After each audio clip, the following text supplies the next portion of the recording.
Well, hello, and welcome back to another episode where we're going to take down Sam Seder's argument. This is actually from an older video, but I just now came across it.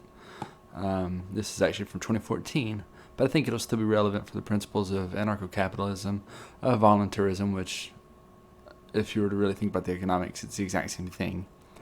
And let's just get right into it. The interview starts out pretty fast. This is the voluntarism fantasy with Mike Kungzal, something like that. Here we go. It's a pleasure to welcome to the program Mike Konzel. He's got a piece in the New Democracy Journal. We'll put a link to it at majority.fm.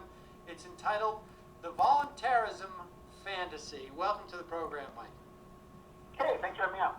I love this piece because I have literally had this argument with maybe not hundreds, but certainly tens of libertarians who have called into the show. And I'm saying well into the tens, the double digits, close to triple digits maybe, about this concept of it's a dual concept. One is that there was a time where we didn't need this government interference, and the other part of that argument is that we don't need it again in terms of taking care of people. And you have a great piece. And let me just start with, conservatives tell themselves a story, a fairy tale, really. What is that fairy tale, Mike? So as you described, it's a story about the idea that before the New Deal, particularly in the 19th century, before the progressive era, we took care of poverty through civil society, through communities coming together, through people looking out for each other, often in voluntary societies, and we were able to combat poverty. We were able to combat poverty in old age. We were able to combat health insurance and unemployment and the other things that are the kind of big risks we have in our society. And second is that the New Deal and the Great Society are kind of they're the kind of anomalies that if we got rid of them, we could return to that society where small communities and local communities could take care of one another again. And so it means that we could, and crucially what it means is if we do things like cut spending, if we cut food stamps, we cut Social Security, it may be painful for a very short period, but essentially we together would come together in kind of voluntary groups and take care of each other. And I think that's really problematic. Yeah. Well, let's start with, and by the end, I want to get into, sort of what is the foundation of why they tell themselves this fantasy. But before we get there, let's look at this empirically. Was this the case? I mean, was the 1890s and the early, 20th century just a period of when people would, charity would make up for this, and there was no poor people really, unless they just wanted to be poor, I guess. Exactly. So it's interesting. There's a lot of reasons why a lot of people kind of emphasize the idea that there was no state, or there was no public, or there was no government in the 19th century. Because, one is I think a lot of people really want to emphasize that the New Deal was a big break, so they really want to especially like liberals want to do that. And a lot of libertarians want to kind of have this golden compass that they can return to at any point in time. But that has just never been the case. The state has always played a role between poorhouses, between essentially local requirements that churches take care of people who are homeless or otherwise in deep poverty, to the government's role in dealing with floods and other kinds of insurance. So, just not for nothing, but if I'm not mistaken, the time period they're talking about is the 1890s. And I believe the president at that time, let's see, he was president, and that was William McKinley, I believe. It might have been the early 1900s, but it still is relevant. President, the 25th president of the United States from 1897 until his assassination in 1901. This is interesting because McKinley oversaw, I believe, the start of the Spanish-American War, if I'm not mistaken. Let me check that real quick. Yeah. During his presidency, McKinley led the nation to victory in the Spanish-American War, which was started on pretty, what would you say, questionable grounds. So, as far as saying that we have a government as early as the 1890s, like a pretty big government, this should be a theme that comes back often. That, well, 1890s, let's grant that there was a fairly substantial government at that time. It's also the time where we started wars on very, I'm having a word lapse right now, but questionable grounds. Anyway, dubious is probably the word I'm looking for. Policies, government's role in expanding the West and building out this public infrastructure, government's role in businesses and corporate licenses and bankruptcy codes that allow businesses to have a kind of risk insurance, social insurance as well. The government. Okay, so keep that in mind here. What he's saying is the government was busy expanding railroads to the West.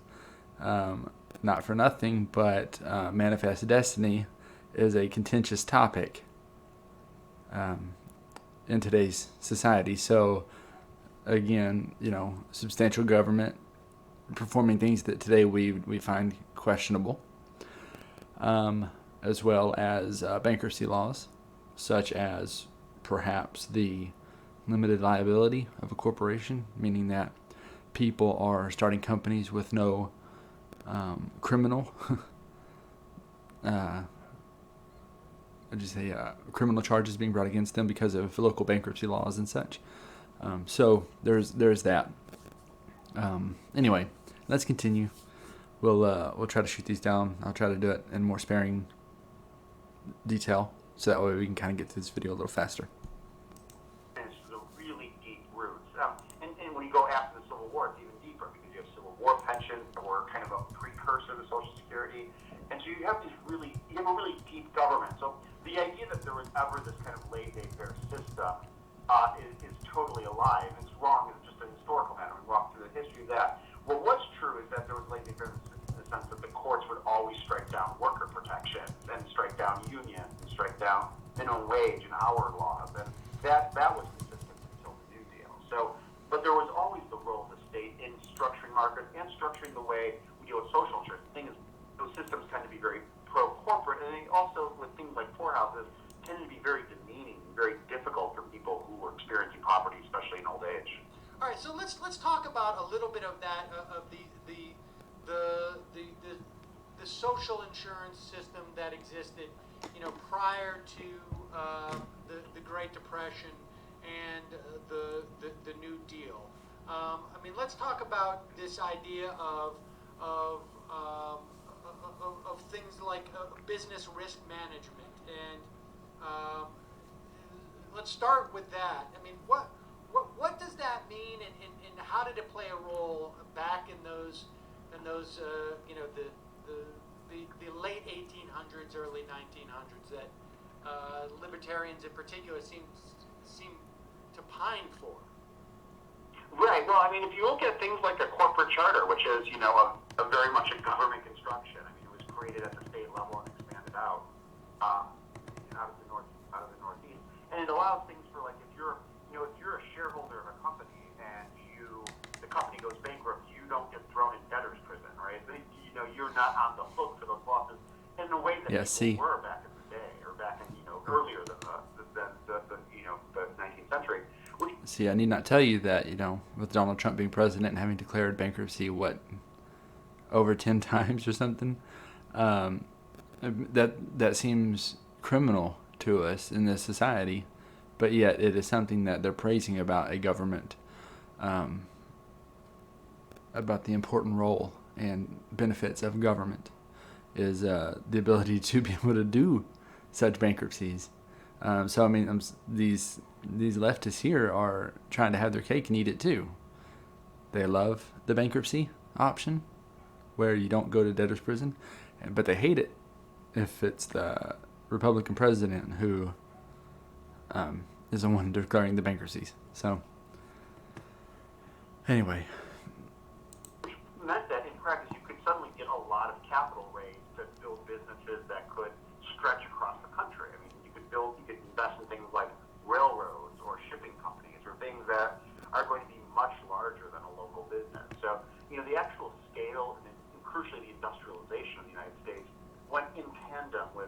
ways that the government created legal structures to help, share risks.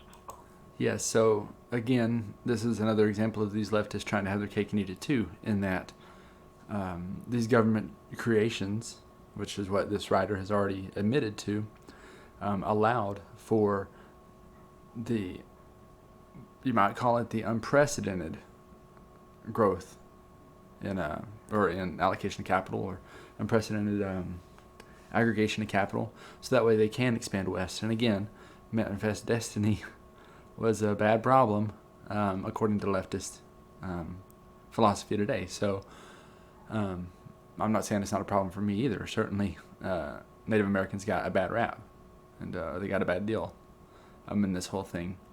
And quite frankly, had the government not instituted such policies, it might be the case that instead of taking over land, building railroads across it and stuff, and getting into wars with the Native Americans, that instead more peaceable approaches might have been accomplished, or might have been sought after, because quite frankly, war costs money. And that's why wars are imposed by governments, particularly those governments who have a fiat currency. That conversation's for later, but if you understand the premise, or the false premise, which is what it most likely was, of the Spanish-American War, you will understand much more about the Spanish-American War, World War I, World War II, Vietnam, Cambodia, Korea, the Gulf War, and then, of course, the events after September 11th, including September 11th. The USS Cole, I believe that was the name of the one in the 90s during Bill Clinton's presidency. You would also understand Iran-Contra.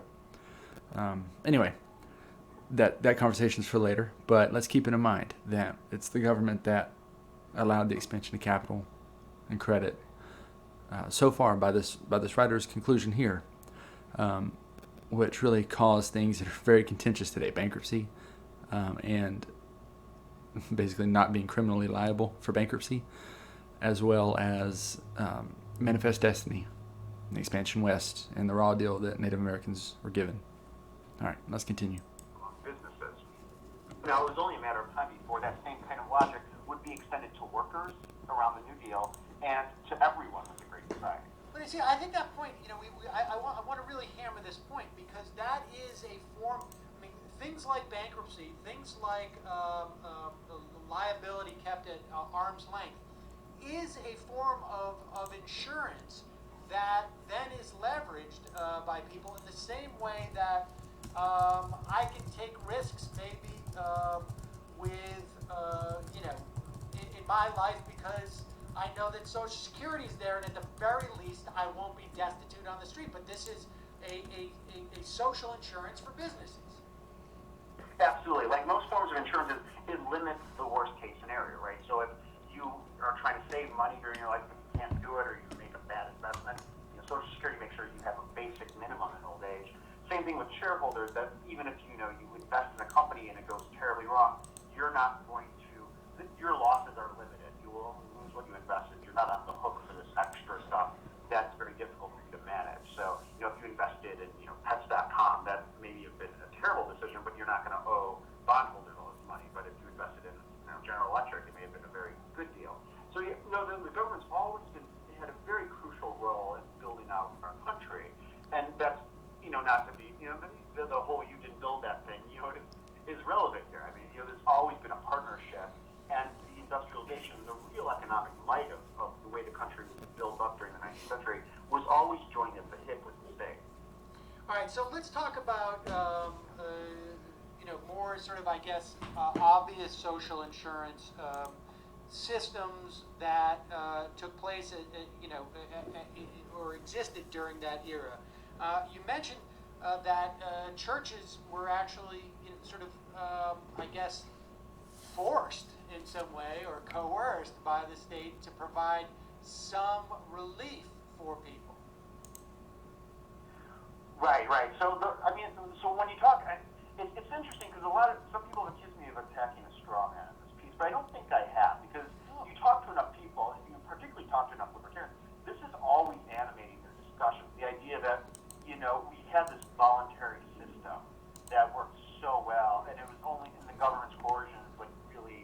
Not in the 1890s, which is kind of where he starts his piece in the first place, at least in this interview. Ruined things or made things much worse. What I wanted to point out first of all is that the old system that existed was really spotty, and it was nowhere near up to the needs of an industrialized society. I mean, when you had things where people were really dependent on the business cycle, and people were really dependent on employers who did not have deep relationships with them. If you had the kind of modern society of industrialization and worker capitalism, suddenly it's really hard to have money saved up for old age. It's really people's bodies are being destroyed all the time through industrialization. So disability was a really big concern. And if you're not able to work, or if you're disabled if you're older, then you're suddenly in a lot of trouble. And so when you actually look at these old societies, really what the big benefit they provided was funeral benefits. Because people were really worried about suddenly dying and leaving their family with a really big financial burden to be buried and have a proper funeral. And so but when you actually look at the old age pensions at the time that were privately given, the equivalent of the 401k of their day, like the 401k of our days, it was not sufficient to meet the needs of people in old age. So you had other state facilities like poorhouses, which were deeply humiliating for the people in them, and there was no even presumption of dignity in old age for people who had to live in these places that were designed to be punitive to keep people out of them. And so the old system was really brutal, and the system that arose, and crucially, and then the Great Depression just basically bulldozed it. We can talk a little bit about that. But by the time the Great Depression forced a lot of people to need all those systems collapsed, which led to the New Deal that we have and we still have today for now. Yeah, all right. So that's the point, is that there was in existence sort of very spotty, state mandated, literally state governments in some instances, or state government established, and some federal government programs. After the Civil War, we saw some of those programs, and then as much suffering was still going on at that point, and sort of there was just not the political ability to address that suffering. I mean, back on the Bowery in the early 1900s, you had something like 20 to 30,000 people literally living on the street of the Bowery at that time, and then essentially we have the Great Depression, and it functions like a tsunami. It washes away these structures, and talk about why they specifically couldn't deal with it. I mean, the notion that charity would then, or what we perceive as charity or charitable outlets would then rise to the occasion, is exactly the opposite of what happens. Yeah, there's a great book called Making a New Deal, which really walks through this. And you have, especially during the 1920s, you have a lot of immigrant communities, especially in the big cities, that have built up these private charitable organizations. You're talking about things like private banks, private lending facilities, private insurance, essentially forms of wage insurance. So if you were unemployed for a week or two, you get a little bit of money and then you kind of pay it back later. The Great Depression did a couple things very quickly. One is that it just increased the demand for wage support, or for everyone was in a lot of trouble, and it was the equivalent of people needing unemployment insurance or food stamps. And so there was a huge demand for it, and exactly at the same time. I want to preface this, or at least I want to make sure that we understand that he's now talking about the Great Depression, and that the need for food stamps and insurance and such like that, and unemployment benefits during the Great Depression. And so he's praising the government. Now, granted, he's already established that the government has existed for 50 years by that point, or at least 40 at that point, because he took 1890s. I just checked his article, by the way. There's nothing mentioned about the 1800s. It's all about the 1900s and beyond.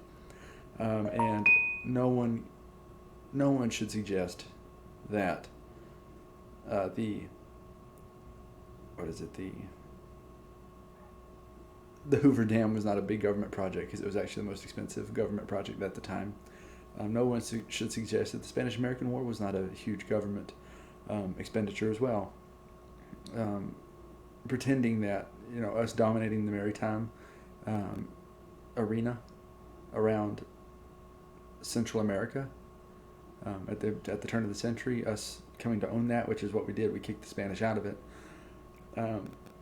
To suggest that we are now still a small governing power, that's nonsense. But that's not what libertarians are arguing at all.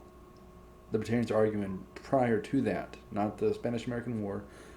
Really, libertarians will tell you that the Civil War was basically the growth of behemoth. That it was really the flexing of federal power. So, just as a preface, that it's nonsense to argue that when we're talking about the freedom. Yeah, there was a lot more freedom in the 1870s than there is now, like post-Civil War, than there is now. But there was more in 1840. Of course, I don't mean to leave out, a particular group of people who are held as slaves, but that is also by federal decree too, that they're allowed to. So, take that with what you will. I don't mean to be controversial on that point because it was obviously wrong. But again, these are government decrees that we're talking about. So, with that, let's continue. But keep in mind, at this point, he's already left the idea that we're existing in a free society. 40 years after the fact, he's now talking about the problems really that libertarians have already established are problems that the government caused, such as the Great Depression. All right, let's continue.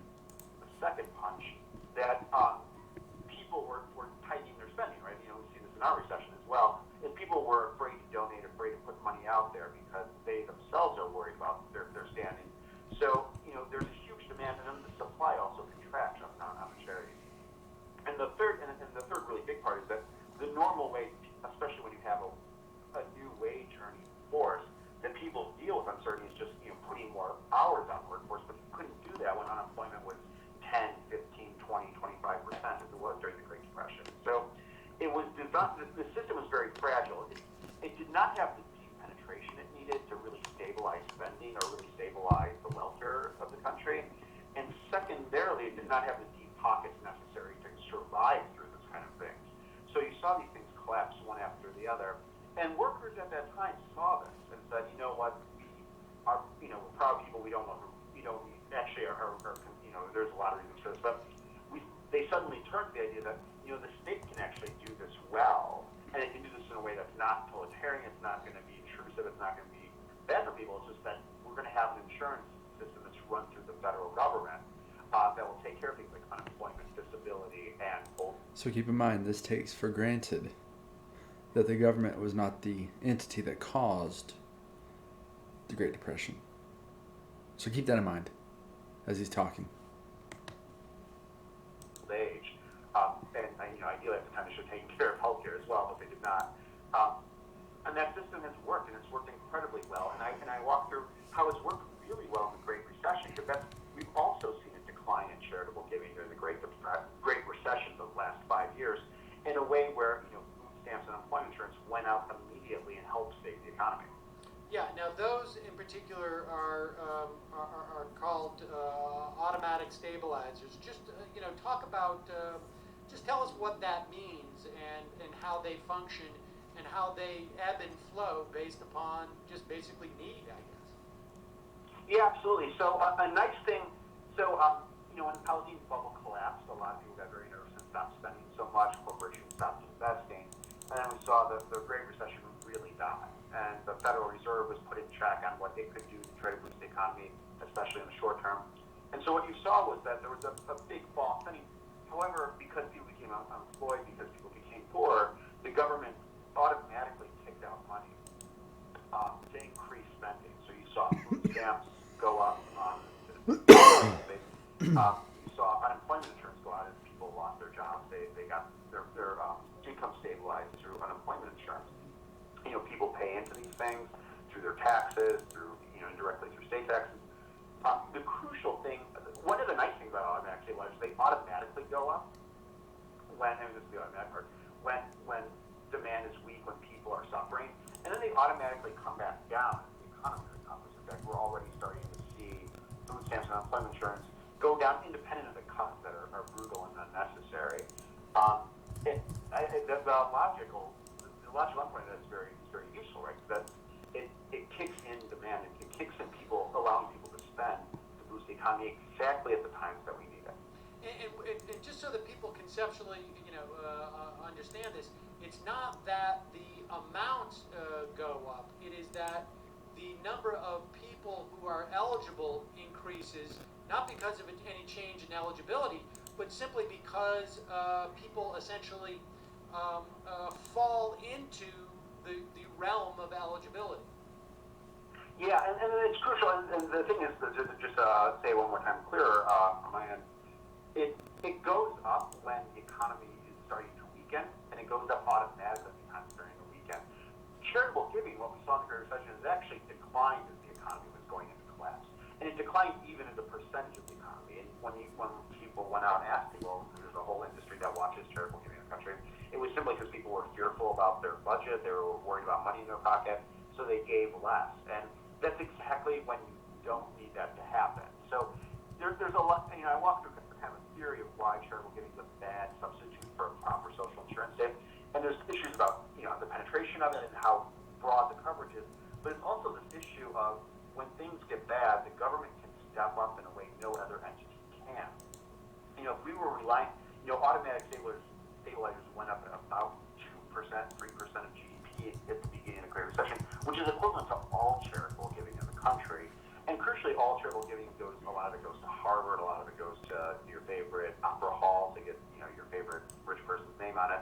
Only a little bit of it actually goes to income security, as we understand. That's what I mean. You break down three different. Again, talking about income security, this takes for granted the idea that recessions are not caused by government interference in the first place. Okay? Michael Malice had a great argument. I just heard it the other day on Lex Friedman's podcast, where he said, I think one of the, if we want to talk about economic justice, in this case we should, because again, the writer here mentioned, that this charitable giving goes to places like Harvard and such. He says, if we really want to talk about economic justice, well then let's seize the endowments of these private universities like, Harvard and Yale, because that is the ultimate, the ultimate expression of privilege and entitlement. So, personally, I thought that was a great idea. Anyway, so let's continue. Again, keep in mind, the idea is that recessions are not caused by the government. That's the leftist argument. They take it for granted. I guess it's not really an argument. It's more of an axiom for them. They take it as granted that the government does not cause these recessions by its activities. Libertarians, particularly the Austrians, the Chicago School has too, but particularly the Austrians, have made a great case that recessions are indeed caused by market confusion and market instability that is instilled into it by external intervention by the government. I think there's a great case for that. Anyway, let's continue. Type of voluntary failures. One is that philanthropic insufficiency. I guess this is based on a study that Lester Solomon did. One is the insufficiency, which you've covered, and then the particularism is this notion of when people are giving charity, in some respects, there's the big money goes to, building a wing at Lincoln Center, or, a new laboratory at Harvard. It doesn't necessarily address what the problems are. Yeah, there's a big thing about how I think one of the largest charitable donations is just given to Harvard, which if you actually look at his bank account, it's like a hedge fund with the university attached to it. And it has a huge money. And it's exactly where you would not donate to try to make sure people were able to keep a roof over their head or had food on their plates. And so, yeah, if we want a welfare state that ensure dignity for people who are in poverty, for people who are in old age and can't work, the private charities it's designed not to do those kinds of things. It's designed to allow people with the money to kind of pick and choose what they want to support. and they're going to pick and choose a lot of things that kind of, build up cultural capital among other elites, or that they particularly want to stigmatize other kinds of populations, which is exactly what we don't want to be doing. All right, so let's broaden this out a little bit, because I think anybody who thinks that you're arguing or creating a straw man has not been paying attention, I think, to at least a large sector, it seems to me, of what is animating younger people in the Republican Party.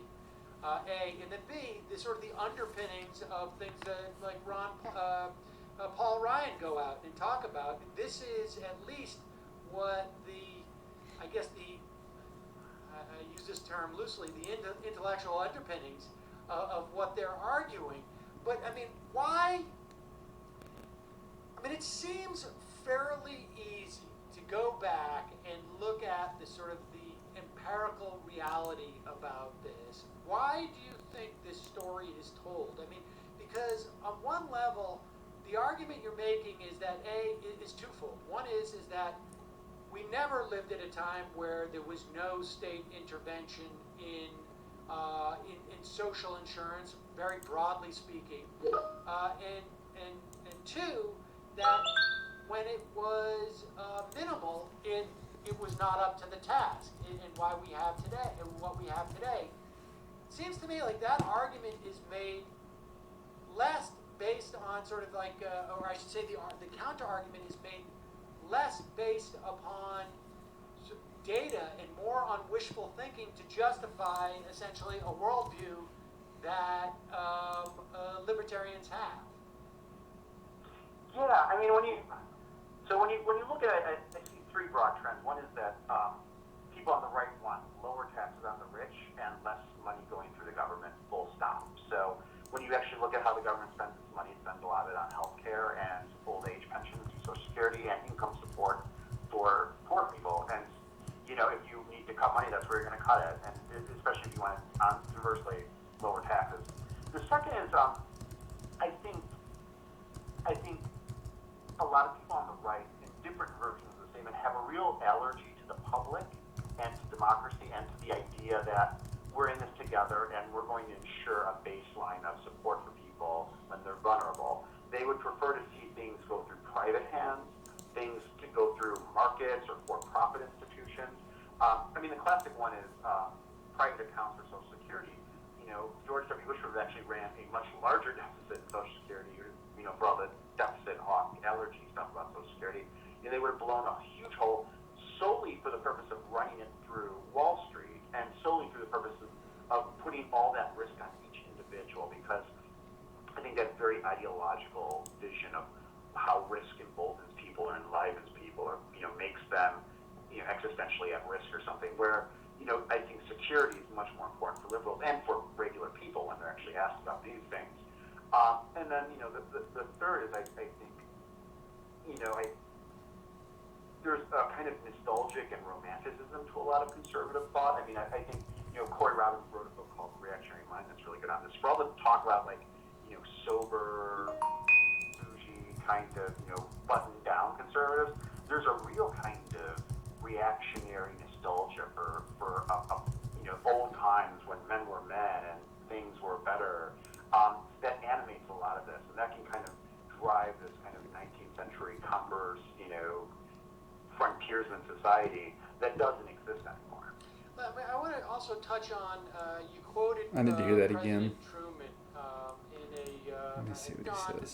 Kind of drive this kind of 19th century converse, frontiersman society that doesn't exist anymore. So to be clear,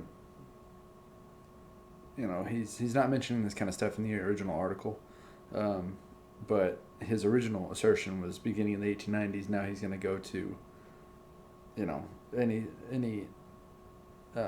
nebulous concept of what was the 19th century, when the 19th century saw much industrialization. So, the life in 1812 was much different than the life in 1870, which was really much different than the life in 1890, just because of the industrialization. And so, just so we're clear on that, I want to make sure that we understand he's not really, he's kind of being nebulous there. to also touch on, you quoted President Truman in I guess it was a 1946 radio address, in his definition of charity, because I think, at the end of the day, I think this is where the perspectives on what the function of society is supposed to be about. Because I don't think that, the arguments that voluntarism is a more efficient way of providing for the poor or for society's needs, those who need it the most, it just seems to be founded upon nothing. Like you say, it's a fantasy. I think at the end of the day, it is just a way of a justification of, it really isn't our responsibility. So what happens, happens. And Truman had a different definition of charity that was more encompassing, I think, than the one that we hear, I think, in general used today, but certainly on the right. Just touch briefly on that. Yeah, absolutely. Another thing, this thing's obviously a critique of the right, but it's also a nudge to liberals as well, for a couple reasons. Two big ones is, one is that, there's often a tension being seen between civil society, private lives in our community, and then the state, which is this kind of bureaucracy in a tall building far away. When it's, you can actually, it's very clear, and it was very clear at the time of the Great Depression, that they're intertwined and that they can bolster each other. So, when you're looking at the Great Depression, you have a lot of charitable organizations, a lot of civic community groups, churches who are saying, we don't have the resources or the infrastructure to actually deal with the mass economic insecurity that comes with an industrial and now post-industrial society. We can't provide everyone an old age pension. That's the proper role of the state. We can do much more targeted and much more useful things about, say, drug addiction, or say, counseling, or, we are much more nimble creatures, where these huge burdens, these huge kind of almost atlas-like structures of having to hold up the real, hold up people against economic risk. Of course, if I'm not mistaken, drug addiction's gone up over time. In fact, when you're talking about, like drugs such as coke, or crack cocaine and such, it came out that, the CIA was the one supplying the inner cities during the era of Rick Ross. And so, again, it's government, increasing the drug addiction. So we're saying we're much better at handling drug addictions.